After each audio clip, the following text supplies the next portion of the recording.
A military court in the Democratic Republic of Congo has sentenced former President Joseph Kabila to death in absentia for treason. He was found guilty of collaborating with Rwanda and the armed group M23, which seized parts of the resource-rich east this year. Kabila's arrest is unlikely. Officials don't know where he is. Congo's decades-long conflict has claimed 3,000 lives and displaced millions. Mvemba Phezo Dizolele joins us from the Africa program at the Centre for Strategic and International Studies. Welcome to DW. First of all, where is Kabila likely to be? Thank you very much, Ben. It's a pleasure to join you today. It's hard to say where former President Kabila may be. He's been moving around quite a bit, so his whereabouts are unknown to most of us, but he's definitely not in Congo.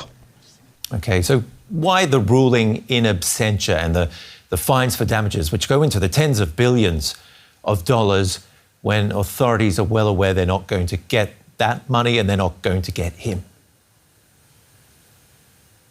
It's this is the end of a long contention that has been going on between President Tshisekedi, who's the sitting president now, and his predecessor Joseph Kabila. So this is the culmination of a friction that started since the time that President Tshisekedi became the ruling head of Congo. Kabila had sought to control Tshisekedi.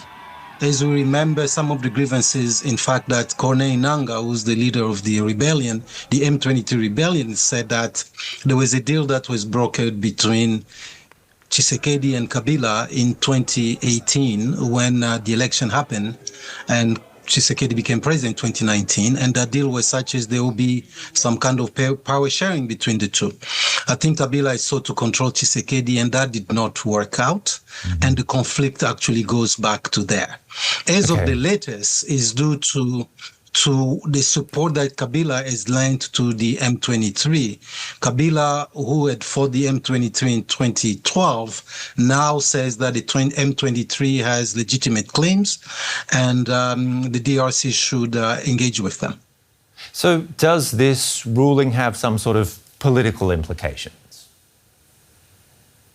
Huge implication, Ben. The DRC is a country that has been in transition for a long time now, starting in 2003 with the peace process, what's called the Sun City peace process. Democratization was supposed to level that transition and make things more smooth. That has not happened. The precedence here of accusing a president of treason and then committing him to a death sentence, as the ruling says, has tremendous consequences. Does it mean that Congo cannot have two former heads of state in the country? Does it mean that Kabila will be arrested sometime? Will they issue an international warrant against him? Those are questions that remain unanswered today, but it's obvious it's going to bring a lot of frustration among supporters of Joseph Kabila, in as much as those still exist. But it also sets a precedent for DRC. What does it mean for future president or future former president?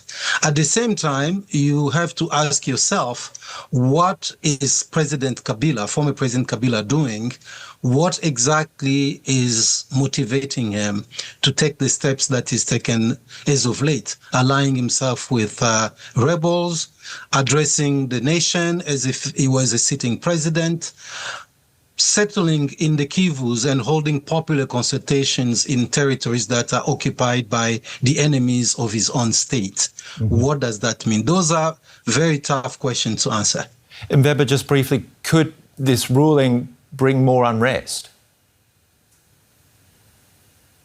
I do not think so at this moment. Kabila was not that popular for the population to rise in his support. That will not happen. He had a track record that was not particularly positive for the average Congolese. He was in power for 18 years, did not really deliver for the country. So people are not going to rally in his defense. But the significance of this ruling is much more long-term in terms of how the country move forward. Mvemba, Phezo, Dizolele, thank you very much for your analysis. Great speaking to you. Thank you, Ben.